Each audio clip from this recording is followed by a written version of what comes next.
bem-vindos ao WW Especial com uma pergunta que a gente não deveria fazer. O STF escapou de qualquer controle? Só o fato da gente fazer essa pergunta causa uma certa, não, eu diria uma grande preocupação. Nós estamos, na verdade, abordando um problema sério no sistema, no nosso próprio Estado de Direito, que é o equilíbrio entre poderes, e daí a razão dessa pergunta. O STF escapou de qualquer controle? O panorama de fundo para que essa pergunta surja e faça parte de um programa de televisão é a discussão iniciada pelo próprio presidente do STF de alguma maneira, estabelecer um código de conduta ética para os seus integrantes. É outra notícia preocupante, não pelo código em si, mas pelo que ela traduz, que é o nosso panorama institucional hoje. Esse é o assunto do qual nós vamos tratar aqui. 3 são os nossos convidados na roda, como sempre. Eu começo a apresentação deles pelo meu colega, jornalista, pesquisador do Supremo Tribunal Federal, o Felipe Recondo. Felipe, obrigado por ter tempo de participar do programa. Ele está falando remoto lá de Brasília. Ele apresenta o podcast Sem Precedentes e é criador do canal Recondo e os 11. Felipe Recondo é autor dos livros Tanques e Togas, o STF e a Ditadura Militar, os 11, o STF, seus bastidores e suas crises. E a terceira obra que a gente cita, o Tribunal, como o Supremo se uniu ante a ameaça autoritária. Felipe, mais uma vez, obrigado. Aqui no estúdio comigo, Conrado Rubner Mendes, ele é doutor em Direito e Ciência Política, professor de Direito Constitucional da USP. Igualmente, Conrado, obrigado por estar aqui na Avenida Paulista conosco. Ele integra o Observatório Pesquisa, Ciência e Liberdade da Sociedade Brasileira para o Progresso da Ciência. Conrado é autor, entre outras obras, de O Discreto Charme da Magistocracia, Vícios e Disfarces do Judiciário Brasileiro. Tem mais uma obra dele que eu vou citar, Controle de Constitucionalidade e Democracia. Conrado também é colunista da Folha de São Paulo. Walter Maierovitch, igualmente muito obrigado pela presença aqui no nosso estúdio. Walter é juiz e professor, foi desembargador do Tribunal de Justiça de São Paulo, secretário nacional antidrogas, do governo FHC. Walter integra a Academia Paulista de Letras Jurídicas e a Academia Paulista de História. Entre outros livros, ele é autor de Máfia, Poder e Antimáfia, vencedor do Prêmio Jabuti de 2022. E agora o recém-lançado O Mercado da Morte, Conexões e Realidade. Walter também é colunista no portal UOL e comentarista da CBN. Felipe Recondo, há um certo consenso entre analistas, se você discorda, por favor, já derruba logo a minha pergunta de cara, que o STF tem uma participação política. É possível, para a gente começar um programa desses que tem tempo para a gente se estender no assunto, é possível estabelecer eventualmente as causas disso, o que talvez nos sugerisse um caminho de correção?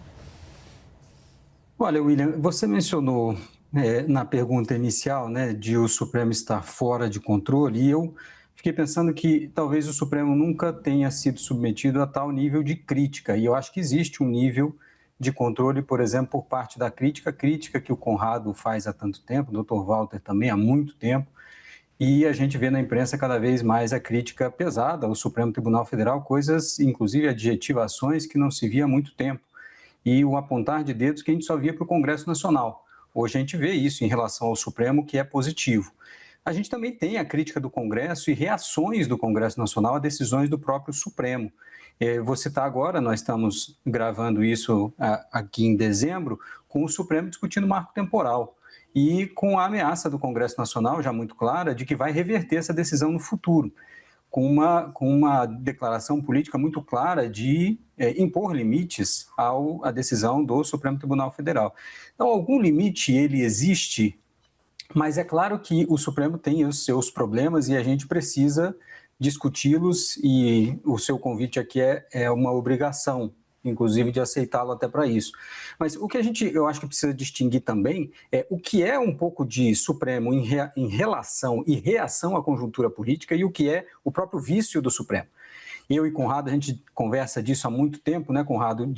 O Supremo tem esses vícios que a gente já fala há tanto tempo de ministrocracia, de excesso de decisões, de participação de ministros em debates públicos sobre as próprias decisões que vão ser tomadas ainda, participação em eventos privados, tantas outras coisas. Esses pontos todos a gente já vem debatendo há muito tempo e o tribunal precisa se corrigir. Tem feito algum esforço? Tem. A gente sempre vai pedir mais e é uma velocidade, às vezes, muito lenta do Supremo. O Supremo só foi corrigir o excesso de medidas de decisões monocráticas agora na gestão da ministra Rosa Weber. Então, esse é um ponto. E o outro é como é que a gente analisa o Supremo em relação ao que o Congresso Nacional tem feito. E aí não é dourar a pílula em relação aos erros do Supremo, mas é tentar compreender também, até por algumas decisões que foram tomadas no passado recente, de como analisá-las na relação com o Congresso Nacional. Eu acho que é inegável que a gente passou nos últimos anos uma ameaça ao Supremo Tribunal Federal.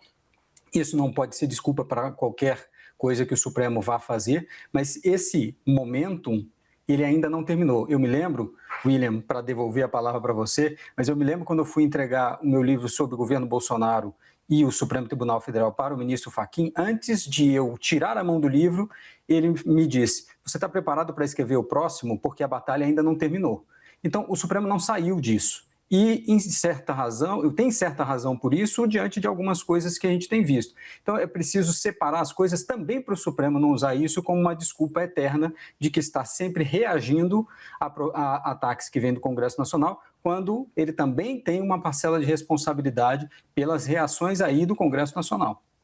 Eu sou grato você sugerir que a gente saia do esquema mais fácil de ser definido como o ovo ou a galinha. É o Supremo, pela sua atuação, o responsável pela situação que a gente constata hoje? Ou o Supremo é levado por uma complexa cadeia de acontecimentos a chegar à situação que chegou hoje? A gente consegue separar isso, Conrado? Essa não é uma pergunta ou um lado ou outro, não é uma pergunta binária. No fundo, o Supremo contribui para a situação em que a gente está hoje, ao mesmo tempo que ele é obrigado a reagir a uma situação de instabilidade política, de disfuncionalidade institucional muito grande. Eu queria pegar carona no que o Felipe falou, porque ele ressaltou que, o Supremo nunca esteve sujeito a tanta crítica, né? E se por um lado isso é verdade, é também verdade que ele é absolutamente indiferente e surdo a críticas. É verdade, o Felipe também falou, alguma mudança o Supremo fez, né? E sempre vem à cabeça uma mudança importante da ministra Rosa Weber de tentar controlar os abusos de pedido de vista, que é dos grandes instrumentos de obstrução individual da institucionalidade do Supremo, que é muito grave, além das múltiplas formas de obstrução monocrática. Mas muito pouco além disso, né? Então, se por um lado o STF está sujeito à crítica, por outro lado ele é muito indiferente à crítica. Se por um lado o STF de fato tem limites que não são limites institucionais, não tem para quem recorrer de uma decisão do STF, exceto continuar brigando politicamente no Congresso, etc. Mas a verdade é que o STF tem coisa que a gente sabe que o STF não vai poder fazer, porque aí as outras instituições podem ir para cima. É mais um braço de ferro institucional do que uma previsão constitucional do que cada um pode fazer. Então, limite toda instituição tem, depende de qual a força e disposição das outras instituições de enfrentar. Mas eu queria fazer uma distinção entre limite, esse limite material, da força bruta da política, da realpolitik, de controle. Porque controle é outra coisa. E os ministros do STF estão absolutamente sem controle. E é importante distinguir também a instituição do STF, as decisões institucionais que toma, da conduta individual de ministros, porque se conecta com o que você abriu a conversa, William, comentando sobre a importância de um código de ética e de conduta, né? A conduta individual de ministro do STF está absolutamente sem controle. E, de uma forma bastante engenhosa, o STF, ao longo dos últimos vários anos, foi se liberando de controles, de potenciais controles, né? Afirmou algumas vezes que não se subordina em nada a decisões de caráter administrativo e comportamental do CNJ. Afirmou que não se subordina ao Código de Ética da Magistratura, porque nós temos um Código de Ética que se aplica a toda a magistratura. Só não se aplica ao STF. E o Código da Magistratura não é diferente do que as regras de ética que a gente vai ser capaz de pensar para ministro do STF. O STF declarou a inconstitucionalidade de um artigo muito decente do Código de Processo que criava suspeição e impedia ministros de julgarem casos em que seus parentes próximos são os advogados. O STF, com um argumento bastante ruim, para não usar um adjetivo mais contundente, declarou a inconstitucionalidade disso. Já estamos há vários meses falando de Código de Ética e agora a coisa explodiu de vez, mas ministros do STF declararam que o STF não precisa de Código de Ética aparentemente porque eles estão acima de qualquer suspeita. Não sobrou nada, exceto esse instrumento, também muito complicado, e que nunca funcionou, que é o impeachment pelo Senado. Não é um bom instrumento para se controlar ministro do STF. Mas a verdade é que, do ponto de vista do controle sobre a conduta individual do ministro, que é diferente de limite ao poder do STF, são coisas diferentes, a conduta individual do ministro está absolutamente fora de controle. Eu entendo a separação que você faz. Do ponto de vista doutrinário da ciência política, é importantíssimo. Você está fazendo a distinção entre o papel sociológico de cada um desses e o papel da burocracia da hierarquia. É bem weberiano o teu argumento nesse sentido. Você está dizendo que existe o controle à instituição que é exercido eventualmente por outras. Você citou o caso do Senado na questão do impeachment. E você fez essa distinção entre o que é o controle estabelecido nas normas pelas quais o sistema democrático funciona e a maneira como os integrantes de cada uma das instituições exerce a sua função, né, que lhe foi atribuída pela Constituição. No caso dos indivíduos, é isso que explica essa perda de controle? Ou seja, os indivíduos integrantes da instituição Supremo Tribunal Federal perderam de vista exatamente a questão institucional? Olha, William, eu vou aproveitar a carona dos dois, tá? Do Felipe e do Conrado. E, em cima dessa sua pergunta, eu vou lembrar o pecado original, tá? É por aí que estava indo minha primeira pergunta lá atrás para o Felipe. Se é que existe um pecado original, não sei. Existe okay. O pecado original. O pecado original consistiu até numa interpretação do próprio Supremo Tribunal Federal, no sentido de uma visão topográfica da Constituição, o Supremo está acima e o Conselho Nacional de Justiça abaixo. A partir daí, o Supremo falou, não, como eu vou receber uma fiscalização, ou vou receber ordens, entre aspas, ou vou receber sugestões de quem está abaixo, embora o presidente da Corte seja o presidente do Conselho. Mas topograficamente, o Supremo está acima. Ora, se está acima, vamos pensar um pouquinho naquilo que os administrativistas franceses sempre chegam nessa frase, sempre chegam nesse ponto. Ora, o Supremo é o grande guardião. E os franceses perguntam, qui garde le gardien? Quem fiscaliza o fiscal? Quem policia o guardião? Quem policia? Não tem. O professor Conrado colocou um único instrumento, o impeachment. Fora isso, o que existe? Nada. Então, o pecado original está na Constituição, ao estabelecer... Eu lembro de toda a briga, nós lembramos bem, para se criar aquilo que o Márcio Tomás Bastos, o advogado, ministro da Justiça, chamava, aspas, a magistratura precisa de um controle externo. E de controle externo, o Conselho Nacional de Justiça não tem nada. Tá? A maioria são juízes, são magistrados. Mas se colocou isso. E o Supremo ficou fora em razão da colocação topográfica. Agora, será que só esse fato, a topografia, deixa um tribunal guardião sem a fiscalização, embora o Felipe tenha levantado, bom, mas a sociedade, a democracia, o poder é do povo, então existe esse controle. Evidentemente que existe, mas sem resultado, sem força. Vamos pensar nessa última canhestra. Acho que é uma das decisões, professor Conrado, mais tortas que eu vi da história do Supremo Tribunal Federal. O ministro Gilmar Mendes deu uma liminar, onde a necessidade do quê? Do periculum in mora, do fumus boni iuris, ou seja, da urgência. Onde ele dá uma liminar, primeiro ele tira a legitimação de quê? Do cidadão, do eleitor. O que, evidentemente, contraria até a terminologia, democracia, demos e kratos, poder do povo. Então ele tira a legitimação. E, desculpe, você evitou uma palavra forte, mas desculpe. Mas olha o caradurismo de suspender, e ninguém está falando isso, de suspender, sabe o que, William? Dois tipos de crime de responsabilidade estão suspensos. E que tipos são esses? O primeiro é aquele que pune o juiz por laborfobia, né? Por fobia ao trabalho. É aquele que tem serviço atrasado e tal. Mas e o segundo tipo que ele suspendeu? Mérito de decisões.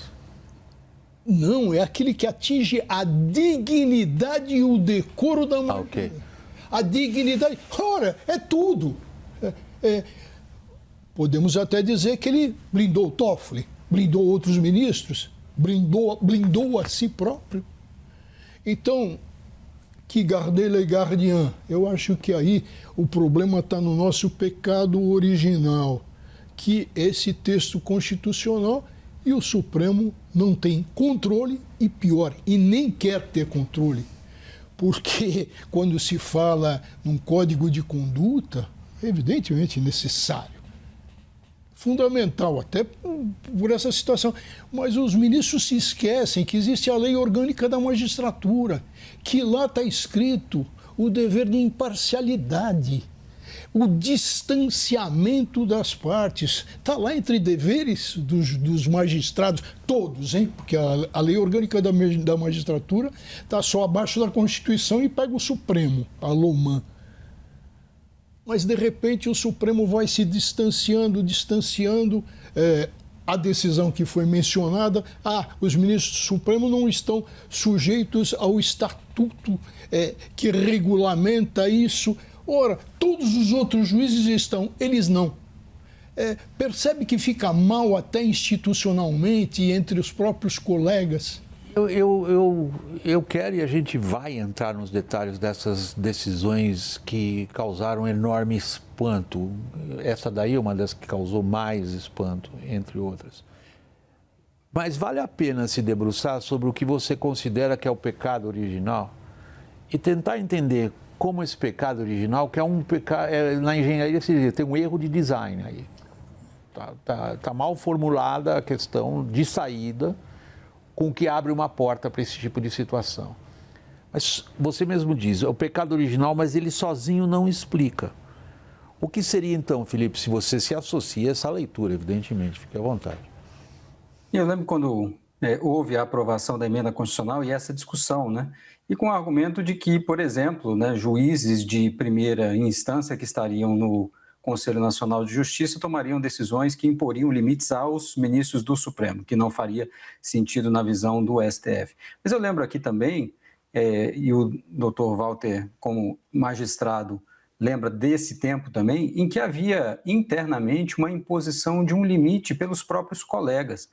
Eu me lembro de conversar com o ministro Sepúlveda Pertence e perguntar para ele, ministro, quando o senhor dava entrevistas, e o ministro Pertence foi um dos primeiros a dar entrevistas como presidente do Supremo, ia a programas para falar sobre o Supremo Tribunal Federal, eu perguntava, o senhor conversava com os colegas antes? E ele dizia, Felipe, havia um limite de dentro da instituição que reverberava em todos nós, inclusive o limite de comportamento. Então, isso não existia uma falta de limite naquele momento. Quando apareceram algumas coisas que saíram um pouco do que era considerado padrão, os próprios ministros reagiam. Então, decisões monocráticas que foram dadas, lembro de uma decisão do ministro Marco Aurélio no pré-revisão constitucional, em que ele suspendeu a revisão constitucional. O presidente do Supremo, ministro Galotti, ligou para ele e disse: olha, nós vamos rever sua decisão, isso aqui foge do padrão, você não pode fazer isso. E levaram para o plenário e derrubaram a decisão dele. Então, a própria instituição definia também os seus limites, e isso funcionava. A gente não lembra do Supremo da década de 90 com esses problemas que nós estamos vendo hoje. Esse limite parou de funcionar. Então, internamente, um pouco também pelo perfil das pessoas que estão sendo indicadas para o Supremo e alguns problemas que houve de personalidade, de atuações individuais e sem uma imposição de limite pelo próprio Supremo, leva a essa realidade que nós temos hoje. E é com essa discussão de imposição de limites, o Dr. Walter e o Conrado também já mencionaram, a própria lei orgânica da magistratura é suficiente para ter um padrão que serviria para os ministros do Supremo. Eu fico me perguntando até o que um código de conduta poderia dizer mais do que a própria lei orgânica da magistratura já diz. Então eu vejo essa falta de limites hoje interna do tribunal. Eu cheguei a ouvir, William, novamente, de dentro do Supremo, de ministros dizendo o seguinte: bom, se o ministro tal faz isso, e eu considero errado, mas se isso lhe dá benefícios políticos, eu também vou passar a fazer. E essa passou a ser a régua dentro do Supremo. E aí nós entramos num ciclo que não se quebra. Eu para usar uma palavra pesada, eu vou fazer uma referência literária a um Nobel de Literatura, o peruano Mário Vargas Llosa. É um favorito meu, particularmente, que ao começar um dos grandes romances do século XX em língua espanhola, Conversación en la Catedral. É um romance extraordinário porque, no fundo, os personagens do romance se dedicam a tentar entender qual é o ponto a partir do qual as coisas infletem de uma maneira desagradável e indesejável. E aí o Mário Vargas Llosa começa esse romance com uma frase: Quando foi que se rodeou el Perú? Quando foi que se rodeou el STF? Eu não vou interromper o seu raciocínio, por isso eu vou chamar o intervalo e a gente retorna o programa com o Conrado falando. Até já, pessoal, é rápido.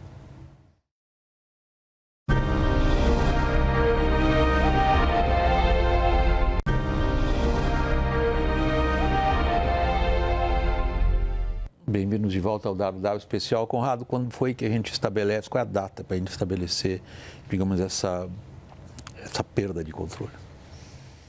William, eu vou driblar essa pergunta e vou juntar coisas que cada um de vocês três disseram, né? O Walter falou sobre um pecado original e trouxe uma pergunta que é antiga da filosofia política, de que é quem guarda o guardião. Você, William, falou, puxa, isso é um problema de design, né? ou um defeito, um erro de design. E o Felipe falou de como em outros tempos existia, isso é muito importante, porque se conecta com essa ideia de quem guarda o guardião, que é a própria instituição se autocontrolava. Existia um controle interno dos colegas, né? Existia uma espécie de autocontenção, não autocontenção da instituição do que pode fazer no exercício da sua jurisdição, autocontenção do seu papel individual e do seu comportamento, de como cada indivíduo joga a favor ou contra a autoridade daquela instituição. Porque a pergunta, eu não gosto de ficar atrás do pecado original e desse momento em que tudo degringolou, porque acaba simplificando demais isso e cada um vai ter um candidato de qual é o fato, qual é que é a virada. Eu tenho meus candidatos aqui e acho que a entrada de alguns ministros individuais, mais do que o caso e a decisão, eu acho que alguns ministros deram contribuições muito graves à degringolação geral. Para evitar, o jurídico pede que eu não fale nome de ministros, mas a gente sabe de quem são. Mas sobre quem guarda o guardião, a resposta da ciência política é que ninguém guarda o guardião. Portanto, desenhar instituições supõe entender que o guardião não tem quem guarde num certo sentido, né? Não dá para reclamar para o Papa, porque a gente cai numa circularidade infinita. Quem guarda o guardião? Bom, é o guardião do guardião, mas quem é o guardião do guardião do guardião? A gente vai ficar circulando e buscando quem vai ser esse guardião. Então, do ponto de vista puramente de arquitetura institucional, a lei da política que a gente conhece, a lei constitucional, de fato, essa instituição aqui tem muito poder e controlá-la por meio de um recurso a uma outra instituição, talvez seja difícil fazer. O STF tem esse poder como qualquer corte constitucional das democracias. Portanto, como que ela se controla? A nossa crença, a nossa aposta, a nossa expectativa é que, em primeiro lugar, essa instituição seja composta por gente séria, por homens. Estou falando homens propositalmente, porque tem apenas uma mulher e tem 3 mulheres na história. Então, que esses homens tenham algum decoro, algum grau de deferência à institucionalidade. Né? Que eles exerçam, nesse sentido, um tipo de autorregulação. Que eles entendam que imparcialidade não é só ele se sentir, na sua consciência, como um sujeito justo e imparcial. Eu não tenho como controlar isso. Ele pode ser capaz de julgar imparcialmente o seu filho, a sua mãe, o seu pai. Eu não tenho como controlar isso. E não é disso que a gente está falando só quando pede imparcialidade. A gente pede também que se cumpra certos rituais de imparcialidade, certas performances de imparcialidade. Porque se é importante ser imparcial, é importante parecer imparcial. Isso tem tudo a ver com... Isso já se discutia na República Romana. Isso, assim como quem guarda o guardião já se discutia na República Romana. Né?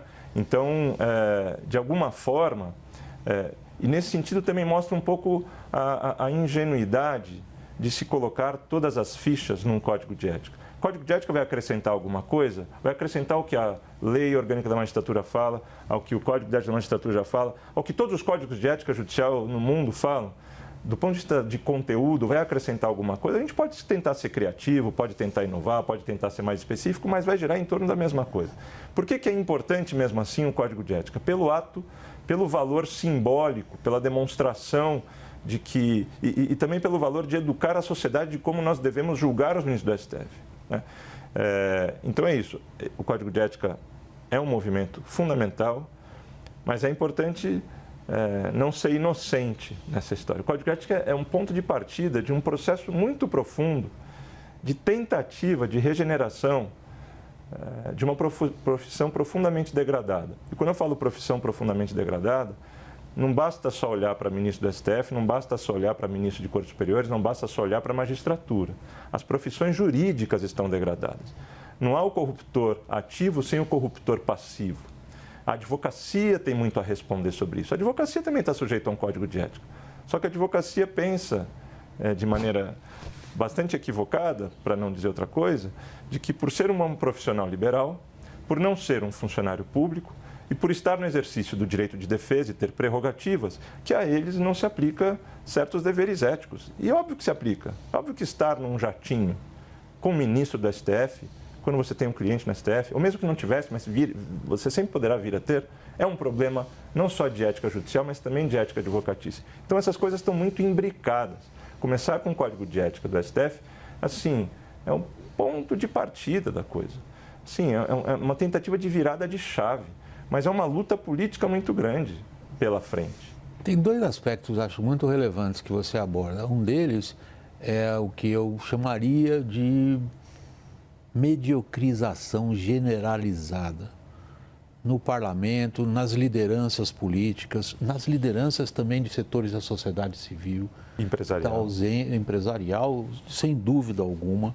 Nós estamos falando de mediocrização das elites. Quando você se refere aos integrantes do Supremo, você está se referindo, por definição, a uma elite nos operadores do campo de direito. E você assinala, como segundo aspecto, o papel dos advogados nisso. Há um artigo que chamou muita atenção na semana que passou, publicado no Brasil Journal, do meu querido amigo Geraldo Samor, chamando a atenção exatamente para esse ponto. Agora, o que dizem os prezados advogados, com quem nós, da imprensa, a imprensa está acabando, credibilidade também, mas isso é outra história, com quem nós, da imprensa, temos muito contatos. Os advogados dizem que é impossível sobreviver no ambiente jurídico brasileiro se você não tiver acesso direto a integrantes do Supremo. E eles não estão falando de questões relativas a punições penais por julgamento de golpe de Estado ou o que seja. Não é desses criminalistas que eu estou falando, eu estou falando de tributaristas. Eu estou falando de advogados que estão empenhados em causas da área civil importantíssimas, porque geram passivos enormes para empresas ou porque geram passivos enormes para o governo. Todos eles dizem, ou você tem portas abertas dentro do Supremo, ou o seu escritório simplesmente não sobrevive, o que é um retrato muito grave. E a partir daí, o que você aponta, quando você fala da questão do jatinho, é o ministro do Supremo voando junto do advogado, que está atuando profissionalmente numa causa a qual esse ministro do Supremo tem interesse direto, porque vai cair na mão dele. É inadmissível. Não dá para pensar nisso. Mas não espanta mais, porque é assim que é o jogo. Walter. Eu fico muito espantado com tudo isso quando cai no esquecimento uma frase fundamental do Rui Barbosa. O Rui Barbosa advertiu. E olha que o Rui Barbosa acompanhou a Constituição do Supremo. Lá atrás, quando Dom Pedro II reuniu um grupo e falou, olha, vocês irão aos Estados Unidos para conhecer a Suprema Corte de lá, porque eu não suporto mais o poder moderador. Tá? Que é toda aquela teoria em que cabia nas monarquias, e só nas monarquias constitucionais.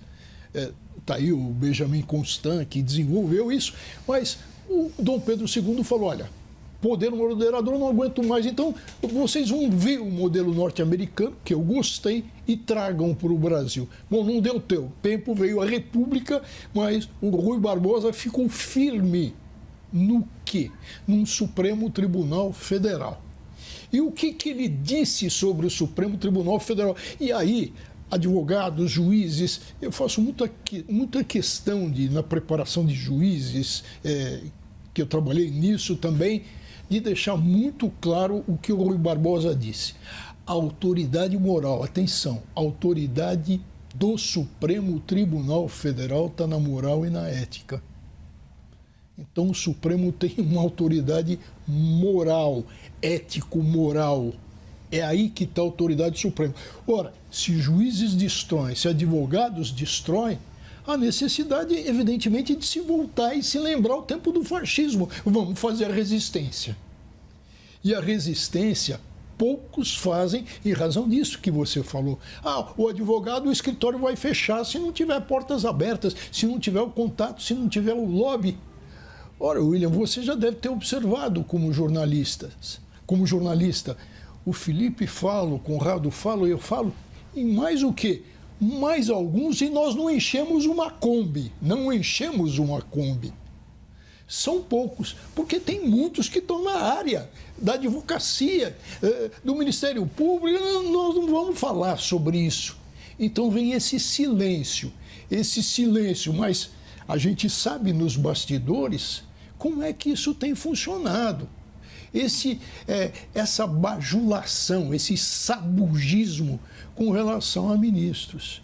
O professor Fábio Conder Comparato tocava muito nesse ponto. E aí nós estamos falando de uma pessoa de uma integridade absoluta.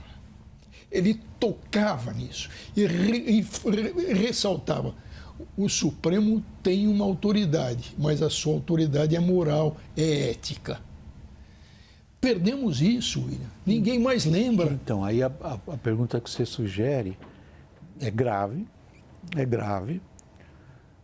Perda de autoridade de uma instituição como essa, como a judiciária, ela está sempre associada, no ponto de vista da política, no sentido mais amplo, à crise de legitimidade. E crises de legitimidade são seríssimas em qualquer sistema político, porque supõem que a sociedade, ou parte dela, não aceita mais, não vê como legítimas as decisões tomadas por instituições sob as quais ela vive. Então, dentro dessa linha que você propõe, a minha pergunta a você agora é essa, Felipe. É possível se estabelecer uma gradação de perda de legitimidade? é possível falar de perda de legitimidade do Supremo, é admissível se falar de perda de legitimidade, é um exagero, é um vício jornalístico da minha parte, porque evidentemente, como você sabe, a gente pega coisas mais sofisticadas e transforma em manchetes brutais. Estou transformando em manchete brutal e dizendo, como está implícito na minha pergunta, que o Supremo está perdendo legitimidade e estou errado em afirmar isso?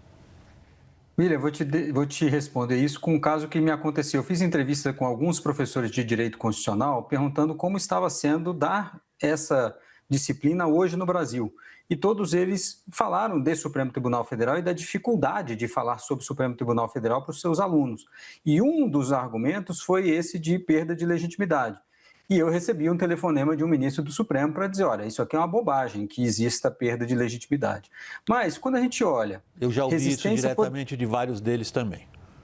Pois é, mas quando a gente vê o Congresso Nacional dando decisões para dizer, olha, essa decisão do Supremo aqui, a gente vai bypassar por um projeto de lei ou por uma emenda constitucional, tudo bem, pode ser um diálogo institucional, mas quando isso passa a acontecer com mais frequência, ou quando o então presidente do Senado, Renan Calheiros, se recusa a receber uma notificação judicial e diz, não vou cumprir essa decisão, é claro que nós estamos falando já de algum tipo de erosão. Ou quando o presidente da República pede um impeachment de um ministro do Supremo, é uma tentativa também de ruir a autoridade do Supremo. E as pessoas passam a desconfiar mais do Supremo. É uma moeda de dois lados, né? O fato de o Supremo ficar mais conhecido, por um lado, as pessoas têm uma apreensão pelo Supremo, apreendem o Supremo e passam a defendê-lo também como instituição, por outro, criticam muito mais, e a gente nunca viu um Supremo tão criticado. E tanto que se fala abertamente, a decisão do ministro Gilmar, que o doutor Walter mencionou aqui, já pensando em 2027 numa proposta de impeachment de ministro. Então, isso está acontecendo. Eu acho que é inegável e, é claro, acho que os ministros do Supremo vão querer resistir até a esse debate, mas a gente percebe isso muito claramente. E se me permite, William, algo que você mencionou, né, sobre a imprensa, a nossa responsabilidade também por isso, porque Conrado mencionou a advocacia, que tem um papel nisso, né? Também vocês mencionaram, você, William, e o próprio Conrado também, do papel do empresariado, que faz os convites e financia os eventos, por exemplo, privados dos ministros. Eu também falo de nós jornalistas, que passamos a tratar melhor ou usar os ministros que falam mais como fontes, o que é algo natural. Mas a gente não vê isso como algo anormal. Um ministro que dá tantas entrevistas para falar de casos que vão ser julgados em on, ou seja, mesmo sem a tentativa de se manter algum tipo de reserva, a gente já passou a achar como algo normal. E acaba criando também um vício da própria imprensa, como você mencionou, de também tentar essa aproximação com o Supremo e baixar o tom da crítica. Em momentos que o Supremo precisa ser criticado, precisa ser avaliado e analisado, acaba que a gente vê muita gente simplesmente relatando sem fazer a crítica necessária. Então, essa Kombi, como o doutor Walter mencionou, permanece vazia por conta também de nós jornalistas. E acho que é um problema também que nós precisamos discutir. E eu sou parte disso, eu sou jornalista, você também conversa com ministros do Supremo, e a gente percebe isso quando a gente vê os jornais. Eu acho que esse nível de crítica, se a gente olhar, o professor Walter lembrou Rui Barbosa, se a gente olhar os jornais de 1890 até 1900, o tanto de matéria e de crítica ao Supremo Tribunal Federal que existia era algo colossal. E a gente hoje está dependendo de Conrado Hübner, de Walter para fazer a crítica no UOL, e acho que a gente tem essa responsabilidade também de continuar fazendo essa crítica ao Supremo sem perder isso e sem também usar a nossa crítica, a nossa caneta, como se fosse chave para entrar nos gabinetes do Supremo. Não, é muito bom você mencionar o papel da imprensa, o nosso papel. não tem sido muito digno, em boa medida. A única desculpa que nos cabe como profissionais é dizer que nós estamos na mesma situação de quem cobriu o futebol. Eu comecei minha carreira cobrindo futebol. Você falava mal do jogador, ele não dava entrevista para você. Se você não tivesse entrevista com aquele jogador, você se dava mal no órgão de imprensa com o seu trabalho. Hoje com o Supremo é a mesma coisa. Então você dá um cacete num ministro do Supremo, ele não fala mais para você tudo que ele sabe que ele articulou por baixo do pano com o governo em suas várias instâncias, fora o legislativo, porque se transformaram em agentes políticos. E quem cobre política tem que ter contato com o agente político e saber o que o agente político fez. Então, e tem defeitos na cobertura? Defeitos não. Tem graves erros na cobertura jornalística disso? Sim. Eu estou me eximindo disso? Não. A regra do jogo tem sido ruim para todos e não dá para dizer aqui, não, eu sou santo, eu estou fora disso daí. A gente recebe por parte dos ministros do Supremo um gelo quando eles são confrontados com alguma crítica mais contundente. Recebe sim, se comportam em boa medida como estrelas de um espetáculo, que não toleram, como se disse logo no começo do programa, críticas. Porque muitos se veem num papel de iluminados, eles sabem o que tem de melhor para a sociedade brasileira seguir, e se ela não segue sozinha, vamos fazer ela seguir essa linha, porque é isso que lhe cabe no futuro brilhante que eu vejo e ela não vê. Agora, eu queria voltar para a questão da legitimidade, Conrado. Qual é a sua avaliação dessa questão? Antes de falar sobre legitimidade, tem uma afinidade, um paralelo interessante sobre o que você contou de um advogado que fala se não a minha advocacia acabou. De vários, hein? Vários. Eu não estou citando um caso individual, não. É meio que a norma. É muito parecido com a justificativa do jornalista, né? O advogado, puxa vida, não tenho trabalho se eu não tiver acesso ao ministro. O jornalista fala, puxa, eu também não vou ser um jornalista relevante se não tiver acesso ao ministro. Ao mesmo tempo que a gente tem que reconhecer a complexidade da situação, não é fácil estar na pele desse jornalista, na pele desse advogado, existe muita complacência e autoindulgência nessa... Porque há muito advogado que não faz isso. Paga o preço que for, mas não virou uma pessoa pobre e desempregada. Há muito jornalista que também faz isso. E jornalismo judicial nunca foi jornalismo. Jornalismo judicial mais admirável nunca foi um jornalismo de fofoca e um jornalismo declaratório do que fala ministro. Né? Isso não estou fazendo uma crítica a quem acaba entrevistando o ministro. Estou dizendo que jornalismo judicial sério é um jornalismo judicial que entende do direito, lê decisão, comenta a decisão, faz análise de conjuntura. Não precisa falar com o ministro. O ministro está falando nos autos. Claro que pode parecer haver um certo purismo nisso. E claro que em certas circunstâncias mais institucionais não há nenhum problema em falar com o ministro. Mas esse jogo de empurra-empurra, esse dar a cenoura, oferecer a cenoura do microfone para ministros falarem gratuitamente, é um problema de ética jornalística também. Então, e para mim, só para fechar esse ponto do jornalismo, para mim tem gradações de seriedade. Para mim, a coisa mais caricata que o jornalismo tem feito não é um jornalismo declaratório de ministro, é um jornalismo declaratório em off. Sim. Né? Porque aí não é a utilização genuína, valente, usando o direito constitucional ao sigilo de fonte do off. O off é fundamental, não é uma crítica ao off, é uma crítica ao off declaratório. Juiz, o que você pensa? Ministro, o que você pensa? Eu penso isso. Aí sai a manchete. Ministros dizem que o jornalista se presta a ser um garoto de recados. Vira um jornalismo de fofoca de declarações. Isso é muito grave, porque o jornalismo está cumprindo um papel de comunicação pública e está sendo usado pelo ministro e a justificativa que ele dá, puxa, mas senão eu perco a fonte. Pô, mas por quanto você se vende por essa fonte? Né? Então, acho que é muito grave tanto a justificativa da advocacia, que também diz, puxa, se eu não for para o Fórum de Lisboa, que é um grande encontro de lobby, se eu não for para o encontro do LIDE, do Esfera, do voto, eu perco o cliente. Não é verdade isso. E se for verdade que uma parcela da advocacia está abocanhando porque não tem nenhum tipo de autocontrole, aí a profissão precisa se mobilizar, precisa discutir. Alguém precisa se mobilizar coletivamente para enfrentar essa situação. Não só se render individualmente a como o sistema funciona. Sobre legitimidade.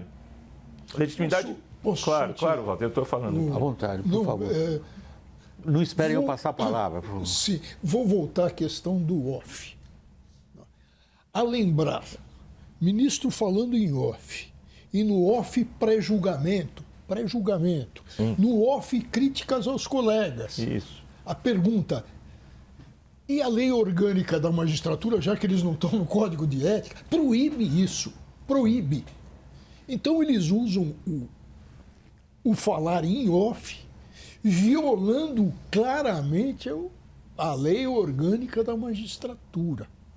Fora, que moral tem um ministro que fala em off? Ele tem medo de falar? Sim. Sem ser em off? Ele é um covarde? Ele é um covarde. Por que o jornalista não fala em off? Eu não vou te dar. Você quer dar essa declaração em on? Pública? Eu te publico. É declaratório, mas eu te publico. A tua frase em público é relevante.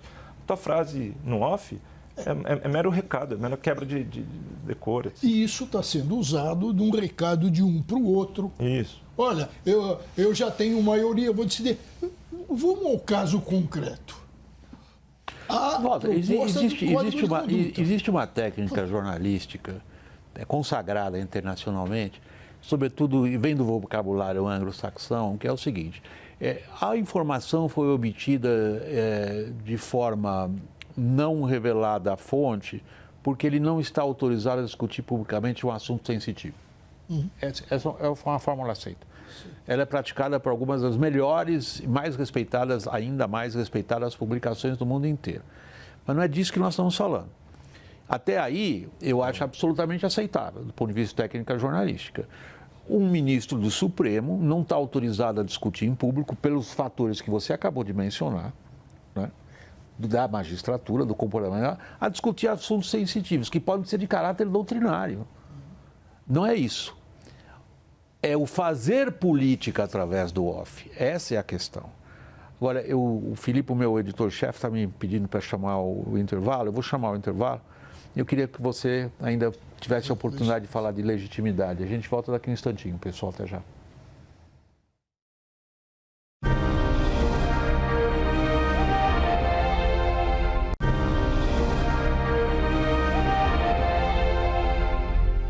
WW Especial de volta no intervalo. Legitimidade é a palavra que você começou a falar e a nossa conversa... Eu desviei. Não, fomos nós, ao contrário, que interrompemos você, mas isso é normal numa conversa livre e solta como essa, por favor. Tá bom, eu queria dizer que legitimidade tem dois sentidos, né? É um conceito que tem dois sentidos.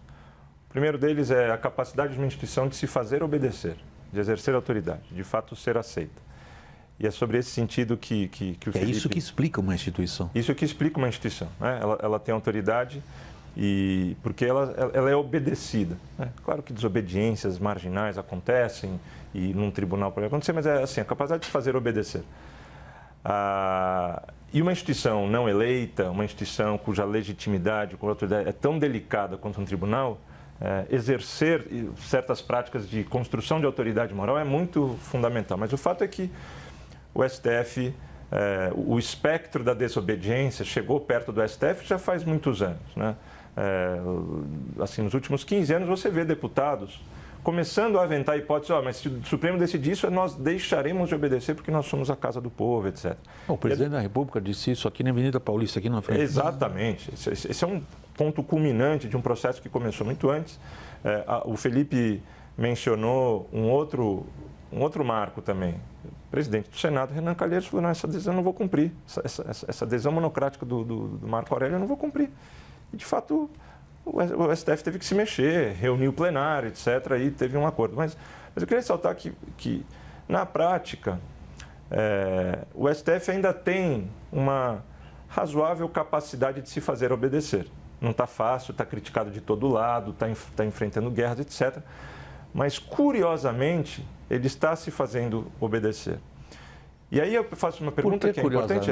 A tua palavra, curiosamente, aí curiosamente, tem um porque ele está sendo atacado de todos os lados, ele está abusando ele está cometendo quebra de decoro de todos os lados, ele está mostrando que tem conflito de interesse e ignora, ele está mostrando que não tem controle. E, apesar de tudo isso, curiosamente, ele se faz obedecer. É duro isso aí que você disse, hein? Curiosamente, ele se faz obedecer, mas a pergunta que desdobra dessa é, puxa, mas como pode ele ainda se fazer obedecer, sendo esse descalabro, desgovernado do ponto de vista institucional?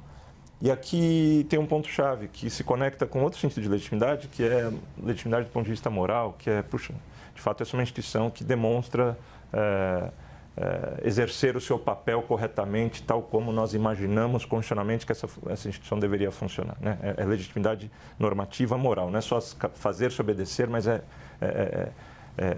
fazer-se obedecer porque ela está atuando corretamente, fazer com que a legitimidade de se fazer obedecer esteja conectado com essa correção. E se essa legitimidade moral o STF não tem, como é que ele se faz obedecer? Okay. E aqui eu só vou terminar o raciocínio. Felizmente ou infelizmente, o STF ainda é capaz de se fazer obedecer, mas é curioso investigar os meios. E aí é que volta o mecanismo do lobby e da promiscuidade. O STF tem conseguido se fazer obedecer, aparentemente, essa é só uma hipótese explicativa, aparentemente por esses mecanismos mafiosos dos encontros, dos acordos, dos encontros com parlamentares, etc. Ou seja, não é assim que um tribunal deve funcionar. O tribunal deve funcionar porque ele tem um bom argumento constitucional, e esse bom argumento constitucional, outras instituições obedecem. O STF está se lixando para o bom argumento constitucional. O STF está se fazendo obedecer na margem, por esses encontros mafiosos, por esses acordos, por essas ligações com políticos, etc. Qual que é o custo disso? Primeiro, que ele está se fazendo obedecer naquilo que ele julga que é capaz de decidir. Ele sabe que nas questões sérias, nem o esquema mafioso vai se fazer obedecer. É só pegar os grandes casos de direitos fundamentais do país que o STF deixa na gaveta. De vez em quando lança vai testando, etc. O tribunal acaba sendo, nesse caso, um tribunal muito fraco para exercer a sua missão constitucional. Ele consegue decidir, dar aparência de força, quando tem um certo acordo de que todo mundo vai concordar. O certo acordo é uma simplificação, claro que haverá políticos que não concordam, etc. Mas é isso, legitimidade de se fazer obedecer, o STF ainda tem conseguido, mas por meios escusos. Legitimidade de se fazer obedecer é o fator crucial em qualquer ordenamento. Não existe possibilidade de convívio social se isso não é afirmado. Exato. Para um veterano repórter internacional como eu, o que você fala faz soar na minha cabeça todos os sinais de alarme. Eu cobria a dissolução de regimes que pareciam fundamentados em granito, que durariam séculos e que tinham como a legitimidade garantida ad infinitum, e que caem de uma hora para outra. Eu estou falando do Muro de Berlim, sim. O Muro de Berlim não é uma construção de pedra, de concreto, de ferro, de cimento armado. É uma construção das ideias, uma construção do convívio social, é uma construção do que as pessoas acreditam que uma instituição seja, e ela só existe como instituição se as pessoas acreditam nela. Daí o que faz soar o alarme para mim quando eu ouço o que você acabou de dizer. Quando você diz, curiosamente, eles ainda conseguem se afirmar, eu fico preocupado com o estado que o Brasil está, na sua descrição, Conrado. Porque se é curioso que diante de tudo que você descreve, decisões emanadas dessa instância ainda são levadas a sério e obedecidas, é a palavra, pelas outras instituições e pela sociedade, faz a gente perguntar, até quando, Felipe? Olha, William, eu ousaria discordar do meu amigo Conrado num ponto. Eu acho que, e eu vou devolver isso numa pergunta que eu fiz como jornalista, e você vai entender bem a minha pergunta, que eu fiz ao ministro Otávio Galotti, já aposentado há tanto tempo. E naquele maniqueísmo que às vezes as pessoas criticam da nossa parte, eu perguntei a ele... Não, nós somos sim, tudo bem, é normal. Isso, mas até para ajudar a encaixar isso, né, e descrever para as pessoas, eu perguntei para ele, ministro, o Supremo de hoje é melhor ou é pior do que do seu tempo? E aí ele me devolveu com perguntas, ele me perguntou assim, Felipe, o jornalismo é melhor ou pior do que no passado? A igreja é melhor ou é pior? O Congresso é melhor ou é pior? E aí ele me respondeu, por que você acha que o Supremo seria melhor?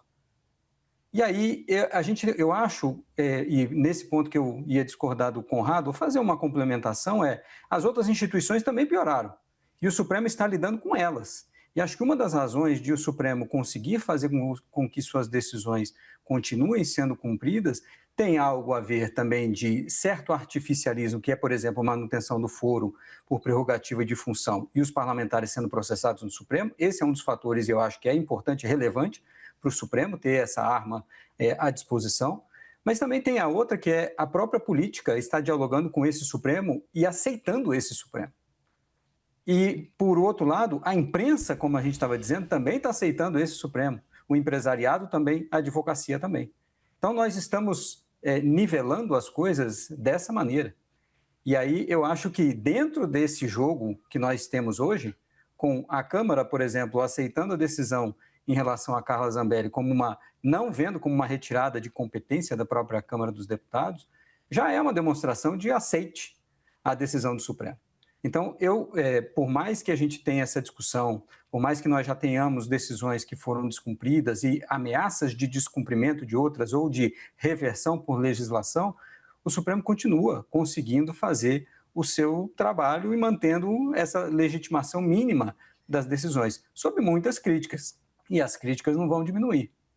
O que você sugere, aí eu acho que me dá um pouco mais de esperança, Felipe, é o seguinte: no fundo, os agentes políticos, eles enxergam o abismo no que caem e que cairão se levam adiante o Armagedon do embate institucional, como foi agora o caso recente, na Câmara, no Senado e no Supremo. De repente, eles perceberam, peraí, se isso aqui prosseguir do jeito que está indo, cai todo mundo junto no mesmo buraco.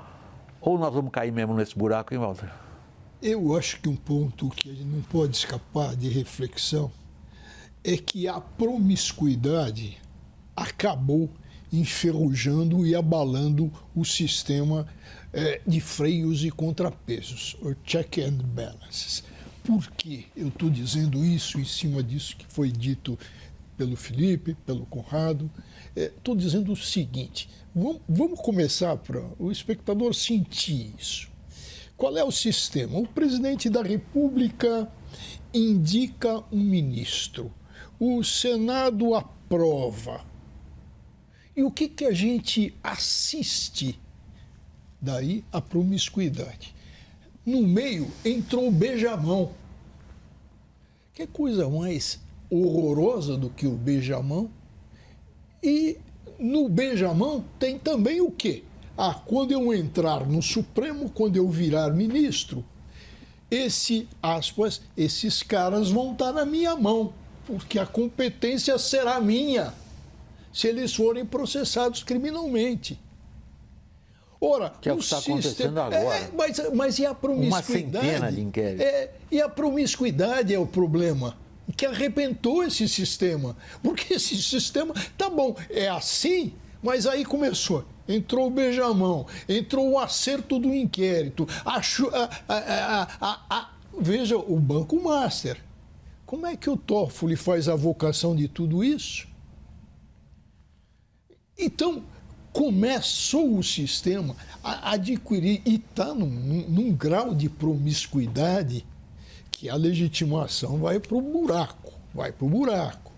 Mas essa promiscuidade é que precisa ser apontada. Talvez esse episódio tenha sido mais destruidor na história recente do contexto político envolvendo o Supremo do que todos os embates políticos, por exemplo, com as correntes mais duras do bolsonarismo. Eu não vi nenhum outro que tivesse, do ponto de vista da repercussão pública, causado uma perda de imagem tão direta e tão destruidora como foi essa do Banco Master, e do Toffoli e do ministro Alexandre de Moraes e o escritório da esposa dele. Eu não estou entrando no mérito da questão aqui, eu estou dizendo do impacto disso. Agora, a minha pergunta provocativa é a seguinte: eu já participei dessa promiscuidade, contratado profissionalmente como jornalista, para eventos desse tipo, no qual integrantes do Supremo são estrelas. São estrelas, indubitavelmente.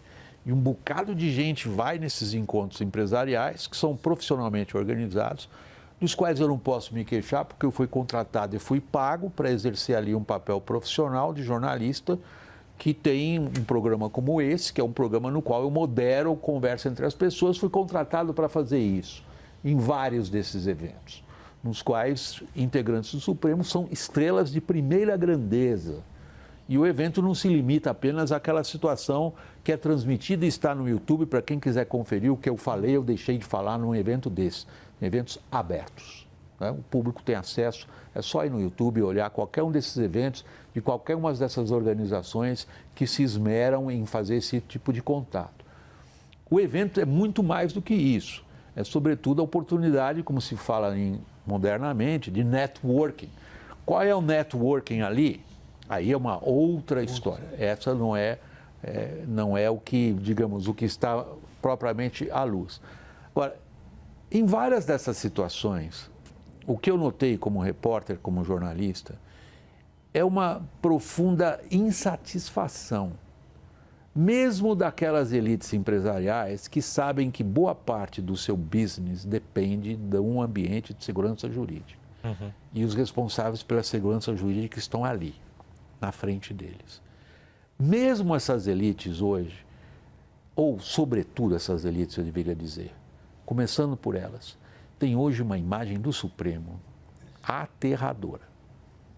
Ou seja, a situação que eu julgo estar observando é uma quebra do laço de confiança entre os que tomam decisões relevantes para a sociedade e aqueles que se dizem defensores dela. Daí a minha preocupação com o que vocês descreveram um pouco nessa conversa, a que distância nós estamos de um rompimento no qual a gente entra numa situação de anomia, no qual, de fato, o que emana de uma instituição fundamental para o funcionamento da democracia brasileira, como é o Supremo, não é mais levado a sério, Conrado. A pergunta de a que distância, no fundo, não é que a gente está caminhando irreversivelmente nessa direção, mas a gente está muito próximo disso. Como é que eles estão equilibrando esses pratos? Também não... É o teu curiosamente. É o curiosamente, exato. E a perda de confiança, perda de credibilidade, perda de respeitabilidade, me parece muito clara. Ele ainda consegue se fazer obedecer, ele ainda consegue tomar uma decisão que o Congresso aceita, o Congresso obedece, afasta uma deputada, Carla Zambelli, mas esses encontros, eles demonstram uma espécie de mediocrização. Como regredir, como dar passos para trás? Não sei se é uma imagem muito exagerada, dizer que a gente está ali caminhando na beira do precipício. E faz bastante tempo. Para que a gente caia no precipício, outros eventos precisam se desenrolar, porque até que a gente vem se equilibrando nesse precipício institucional. E é verdade, a gente não está falando só de STF, é o STF num ambiente institucional muito degradado. Degradação para a qual o STF também contribuiu. O STF não é vítima da degradação, ele é coautor da degradação. O tal ovo-galinha. Isso. Então, que atores são mais responsáveis e capazes de tentar participar de um processo longo, gradual, consciente, planejado, de regeneração institucional. Né? Boa, também... você vê correntes políticas quais, eventualmente, se dedicando a isso que você disse. Quem faria isso? Pois é. Do ponto de vista de dentro do Poder Judiciário, a gente tem uma feliz coincidência, talvez seja pouco, mas uma feliz coincidência hoje que quem está na cadeira da presidência dos 4 tribunais superiores do país, as pessoas mais íntegras desses tribunais. O ministro Fachin no STF, o ministro Herman Benjamin no STJ, o ministro Luiz Felipe Vieira de Mello no TST e a ministra Maria Elizabeth Rocha no STM. Essas 4 pessoas são muito especiais e têm autoridade moral, são absolutamente respeitáveis e nunca pisaram, posso cometer um erro aqui, mas talvez sejam as únicas pessoas, no STM os militares não frequentam, mas nunca pisaram num evento de Lisboa, de Buenos Aires, de Nova York, de Londres, ou seja lá onde for. Nunca pisaram. Isso é pouco, não é só isso. Eles têm consciência da conduta ética, eles têm consciência de que a cenoura jornalística não é para eles. Eu sei o quão difícil é entrevistar o ministro Fachin. Acho que ele deu pouquíssimas entrevistas. Como presidente do Supremo, na condição institucional de representante da instituição, ele pode ter um pouquinho mais de margem para dar entrevista. Vamos ver como é que ele vai se portar, mas ele tem uma consciência muito clara de que ele precisa dessa autocontenção individual, não porque ele é uma pessoa tímida ou discreta, mas porque ele está fazendo isso em nome da instituição. Né? Então, do ponto de vista das instituições, do judiciário, nós temos essa modesta capacidade de liderança dessas pessoas que podem tentar, mais uma vez, promover algum tipo de choque de moralização. É muito difícil, eu estou a minha linguagem parece idealista. 1 ano e meio atrás, a Rosa Weber, junto com o Luiz Felipe Vieira de Mello, no CNJ, tentaram aprovar uma resolução muito modesta, que basicamente pedia transparência nas palestras que ministros dão e no quanto eles são remunerados. Eles não são obrigados a declarar sequer o quanto ganham em remuneração em palestras. Remuneração direta, mas também as múltiplas remunerações indiretas. Eles ganham passagem, a esposa viaja, a família viaja, é primeira classe, é hotel, 5 estrelas por sei lá quantos dias, enfim. É muito modesto isso. De fora das instituições, acho que, de novo, vou chamar atenção para quem precisa participar desse processo. É o jornalismo, é o empresariado, é a advocacia. Poxa, precisa ter liderança nesses lugares. As elites precisam tentar se regenerar também. Não é só o STF, mas acho que o STF é o ponto culminante que a gente precisa enfrentar. Não adianta a postura complacente, puxa, eu não consigo ser empresário, não consigo ser advogado, não consigo ser jornalista se eu não tiver relação promíscua com o ministro Supremo. Isso é inaceitável. Promíscua é uma palavra dura mesmo. Palavra dura mesmo. A gente não pode fugir dela, é bobagem. Eu tenho como meu moto pessoal, com quem eu trabalhei muitos anos atrás, crédito a quem merece, que era do Hélio Gaspari, que dizia: eu não brigo com notícia.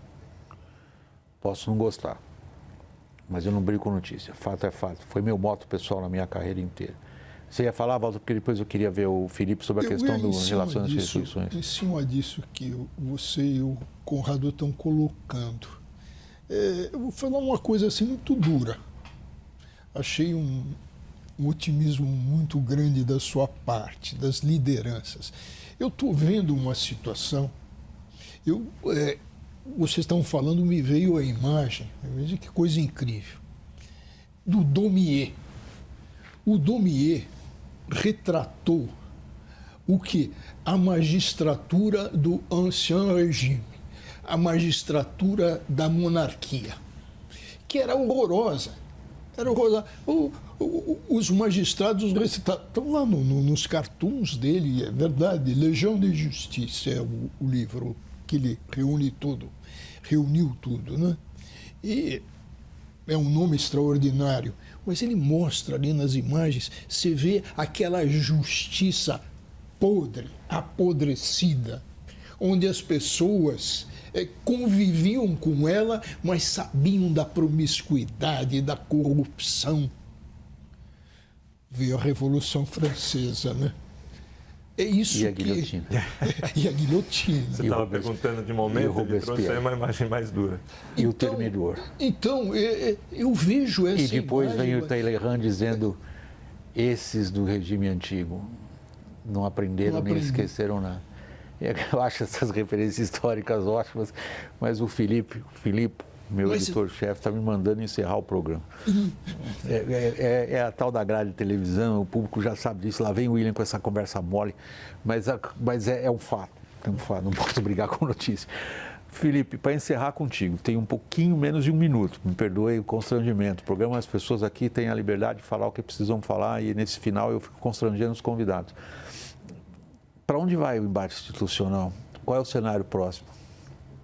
Eu acho que de muito conflito ainda no próximo ano, com muitas investigações abertas, como você mencionou, William, com muitas denúncias vindas da PGR, acusações e condenação de parlamentares por envolvimento no orçamento secreto, e isso talvez seja o que alimente hoje essa disposição do Supremo de avançar em tantas questões. Mas temos a eleição no ano que vem e, a depender do resultado eleitoral, a gente pode ter cenários muito distintos. E se me permite um último comentário, fique à vontade. William, sobre, você falou de promiscuidade da nossa participação, né, jornalistas nesses eventos e por aí vai. Mas eu lembro o seguinte, quando comecei a cobrir o judiciário, qualquer coisa que eu publicasse, qualquer aspa que eu publicasse de um ministro, qualquer declaração, eu tinha manchete de jornal. É só a gente olhar hoje para os sites e ver como se valoriza esse tipo de coisa. Vamos chamar a nossa responsabilidade também para saber, é isso que nós valorizamos do Supremo Tribunal Federal? A gente tem a responsabilidade não pela promiscuidade de participar de eventos aqui ou acolá, mas pelo trabalho que a gente tem feito na cobertura e na crítica ao Supremo. Eu não vou nem comentar, eu acho que o que vale é a última palavra dos convidados mesmo. Eu, como apresentador aqui, tenho que me comportar dentro dessa linha. E agradecer muito a você, meu colega jornalista, Felipe Recondo, pela participação aqui no WW Especial. Muito obrigado. Conrado Huebner, igualmente, muito obrigado pela participação aqui, presencial também. E Walter Maierovitch, muito obrigado pela presença aqui no WW. Meu agradecimento especial é a você que nos acompanha, pessoal. Até a próxima.